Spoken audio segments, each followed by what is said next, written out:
D'où vient cette habitude de porter la kippa? Est-ce une obligation tout le temps? Seulement quand on prie? Seulement quand on va au Beth Knesset? Est-ce que la kippa, elle doit avoir une taille minimale? C'est ce que nous allons étudier dans cette séance. Alors, il y a deux sources dans la Gemara, dans le Talmud, qui parlent de l'importance de garder la tête couverte. Tout d'abord, dans le traité Kiddushin, on rapporte que Rav Huna Bered et Rav Yehoshua ne marchaient pas 4 coudées sans avoir la tête couverte.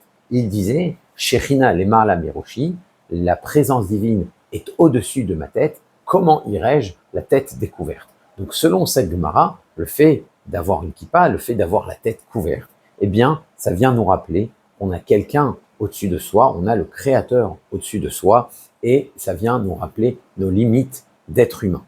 Dans Masechet Shabbat, dans le traité de Shabbat, on a une autre source concernant le fait d'avoir la tête couverte, c'est ce que l'on raconte au sujet de Rav Nachman bar Yitzhak.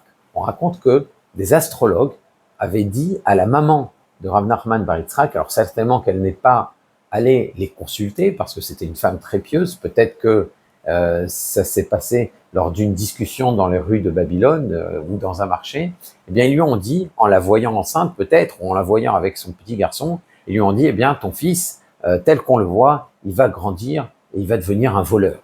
Et ça lui a fait très peur à la maman de Rav Nachman bar Yitzhak. Donc, à partir de ce jour, elle a fait en sorte que son fils ait toujours la tête couverte. Ou, s'il est né plus tard, quand il a grandi, peu importe, je ne connais pas les circonstances exactes, en tout cas, on dit que suite à cela, elle a toujours veillé à ce que son fils garde la tête couverte et elle lui demandait de prier, d'avoir toujours la crainte du ciel. Et son fils, en grandissant, ne comprenait pas pourquoi sa mère insistait tellement. Eh bien, un jour, alors que son couvre-chef est tombé, il avait déjà grandi, il était déjà adulte, son couvre-chef est tombé, il a levé la tête et il a vu des dattes qui étaient mûres et il n'a pas résisté à l'envie de les croquer à pleines dents, même si ces dattes ne lui appartenaient pas. Donc c'était une forme de vol. Et il s'est dit quoi? Parce que ma tête s'est découverte à ce moment-là, j'ai pas réussi à contrôler ma pulsion. Et donc selon cette deuxième Gemara, eh bien ça veut dire que la kippa, le fait d'avoir la tête couverte, quand on est pleinement conscient de ce que ça signifie et de ce que cela implique, puisqu'il y avait aussi les prières de la maman de Rav Nachman bar Yitzhak, et ces prières à lui, eh bien là, ça permet de surmonter même des pulsions, même des penchants qui paraissent irrésistibles. Voilà donc les deux sources qu'on trouve dans la Gemara, dans le Talmud, à propos du fait d'avoir la tête couverte, à propos du port de la kippa, si on peut dire. Bien dans la Gemara, il ressort donc de ces Gemarot, il ressort que garder la tête couverte, ce n'est pas véritablement une obligation, mais que c'est une coutume pieuse que certains sages ont adoptée. On ne le présente pas quand on raconte l'histoire de Rav Huna Bered et Rav Yehoshua, ou quand on raconte l'histoire de la maman de Rav Nachman bar Yitzhak, on ne présente pas ça comme une obligation, on présente cela comme une coutume pieuse qui leur a permis d'atteindre un niveau de conscience du Créateur, une crainte du ciel très particulière. Donc c'est pas obligatoire, c'est une bonne chose, c'est une coutume pieuse, mais c'est pas un din, ce n'est pas une halakha. Et c'est comme ça que le comprennent de nombreux rishonim, notamment le Maharam de Rothenburg, le Ritba ou le Tashbetz. Maintenant, le Shulchan Aruch, lui, il rapporte le fait d'avoir la tête couverte. Il le rapporte, il a l'air de dire que c'est obligatoire, puisqu'il dit dans le Siman Bet, il est interdit de marcher la tête haute, donc d'avoir une démarche orgueilleuse, et on ne marche pas 4 amotes, la tête découverte. On ne marche pas 4 coudées, la tête découverte. Donc la façon de le dire, ça laisse entendre qu'il est juste là obligatoire. Et c'est ce que comprend le Rav Yehuda Ayash dans Maté Yehuda. Alors certains poskim vont même plus loin que le Shulchan Aruch. Ils disent même moins de 4 coudées. Même quand on est chez soi, on n'a pas le droit d'avoir la tête découverte. C'est ce que dit le Maharal Bruna, le Tour Ezav, parce qu'il dit que se découvrir la tête, c'est une façon d'abandonner d'abandonner son aspect juif, d'abandonner sa judéité. C'est chukot hagoyim, c'est une attitude des nations, et donc il faut absolument garder sa kippa, même chez soi, même à l'intérieur. Donc, comme on l'a dit, c'est ce que pensent le Tour Ezav et le Maharal Bruna. Alors, le Mishnah Berurah les rapporte en tant que piété, mais pas en tant qu'obligation. Maintenant, parce que, en effet, le fait de se découvrir la tête, c'est pas lié à un rituel, c'est pas lié à une croyance particulière. Quand les non-juifs se découvrent la tête, ils le font juste pour être plus à l'aise. Donc, on peut pas appeler ça chukot hagoyim. on peut pas l'interdire au titre de Chukot Hagoyim. Et donc c'est l'argument du Igerot Moshe.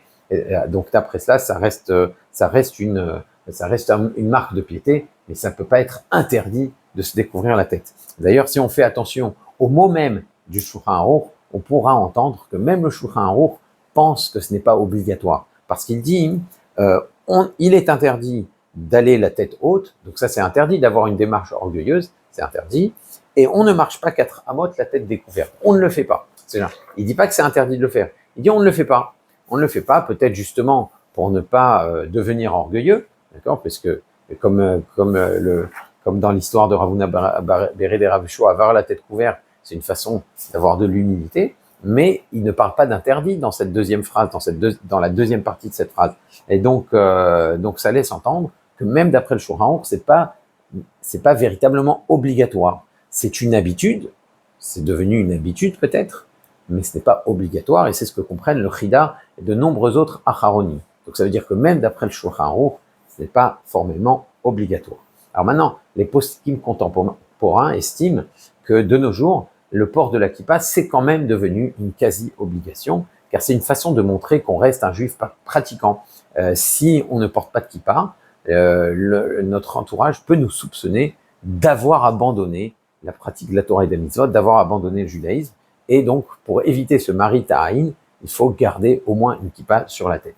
Donc même si on tranche pas comme le Mahari Bruna, même si on pense pas que c'est un problème de Chukot Hagoyim, on doit garder une kippa qui est visible pour éviter justement ce mari ta'aïn. Alors même si le port de la kippa s'est imposé comme une coutume, soit du fait, comme le dit le Mahari Bruna, de date yehudite, c'est quelque chose qui devient obligatoire parce que c'est l'aspect du juif, c'est le vêtement du juif, soit pour Mari Ta'aïn, comme le dit le Yechavedat, le Rav Ovadia Yosef, eh bien, si on se découvre la tête pour pouvoir travailler, parce qu'on est dans un environnement non juif, c'est permis d'après tout le monde. On peut parfaitement enlever sa kippa pour pouvoir travailler dans un environnement non juif. C'est ce que tranche le Igerot Moshe, le Rav Moshe Feinstein. Alors maintenant, concernant la tfila et les brachot, dans Masechet Sofrim, donc c'est un ouvrage plus tardif que le Talmud, qui date de l'époque des Savoraïm, les élèves des Amoraïm, on semble dire qu'il faut se couvrir la tête pour monter à la Torah ou pour prier.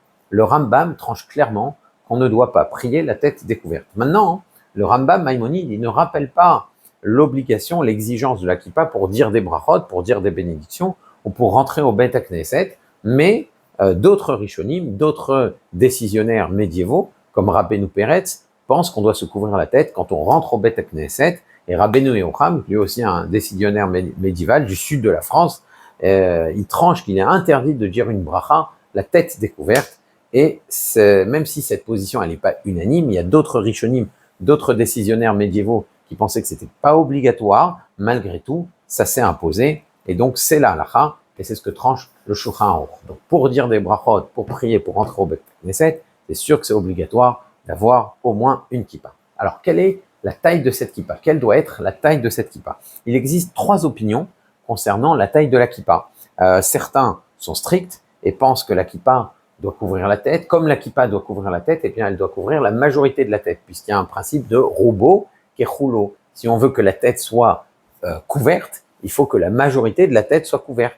Par contre, si la majorité de la tête est découverte, eh bien on peut dire que la totalité de la tête est découverte. Robot, la majorité, Kechulo, c'est comme toute la tête. Donc la majorité de la tête découverte, c'est comme toute la tête découverte. Donc c'est comme s'il n'y avait pas de kippa du tout. Donc il faut que la majorité de la tête soit couverte, et c'est ce que pense le Rav Shlomo Kluger et aussi le Rav Ovadia Adaya, qui était un Mekoubal et un décisionnaire d'Eretz Israël de la première partie du XXe siècle.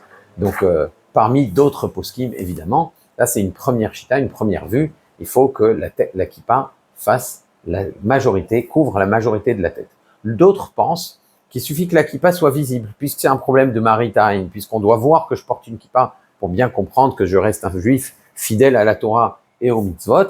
Eh bien, il faut juste que ma kippa soit visible. En revanche, quand il s'agit de prier, de rentrer au Beit HaKnesset, où là c'est une obligation, eh bien là, effectivement, on doit avoir une kippa qui recouvre la majorité de la tête. Si la kippa qu'on porte habituellement ne suffit pas, eh bien il faudra y ajouter un autre couvre-chef qui doit couvrir la majorité de la tête. C'est la position, entre autres du Tzitz Eliezer Waldenberg, et du Rav Ovadia Yosef dans Yechavé Da'at, et aussi du Or Letzion, du Rav Ben Zion Abashol.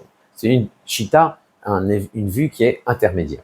Et certains pensent qu'il n'y a pas de taille exigée pour la kippa. La seule chose qui est importante, c'est que la kippa soit visible et qu'on peut considérer cela comme une tête couverte. Ça veut dire que, évidemment, si la kippa est minuscule et que c'est plus un ornement qu'une couverture, on peut pas dire que la tête est couverte quand il y a quelque chose de minuscule. Là, effectivement, ça pose un problème, même selon ce troisième avis. Mais si la kippa est là, on peut dire la tête est couverte, eh bien même si c'est une petite kippa, elle est visible, eh bien ça peut suffire selon la halakha, et ça peut suffire même pour la tfila. Et beaucoup se le permettent, se permettent cela. C'est ce que pense le Rav Moshe Feinstein et le Rav Shlomo Zalman Auerbach. Alors, comme la base de cette mitzvah, la base de la kippa, ça reste un minhag, ceux qui sont permissifs et s'appuient sur l'opinion du Rav Moshe Feinstein et du Rav Auerbach, eh bien, ils ont sur quoi s'appuyer. Mais il est bon de porter une belle et grande kippa qui montre qu'on est fier d'être fidèle à la Torah et aux mitzvot. Par ailleurs, certains voient dans le port de la kippa un remplacement des tefilines. Normalement, on devrait porter les tefilines toute la journée. Maintenant, la mitzvah des tefilines, c'est quelque chose d'exigeant. On ne doit pas détourner sa pensée des tefilines, on doit garder le corps propre, donc c'est quelque chose de difficile. Et c'est pour ça qu'avec le temps, on s'est mis à ne porter les tefilines que pendant la tfila de Shacharit, que pour la tfila du matin, que pour la prière du matin. Maintenant, le reste du temps, à l'origine, on portait les tefilines tout le temps. Maintenant qu'on n'est plus du niveau de porter les tefilines tout le temps, qu'est-ce qu'on met à la place? Eh bien, la kippa vient certainement remplacer la mitzvah des tefilines. Et donc, c'est une raison d'y faire bien attention. Voilà, donc on a étudié l'essentiel des sources concernant le port de la kippa. Si vous avez des questions au sujet de ce qu'on a étudié, n'hésitez pas à les poser dans les commentaires ou dans notre groupe WhatsApp. Et d'ici la prochaine fois, je vous dis à très bientôt. Au revoir.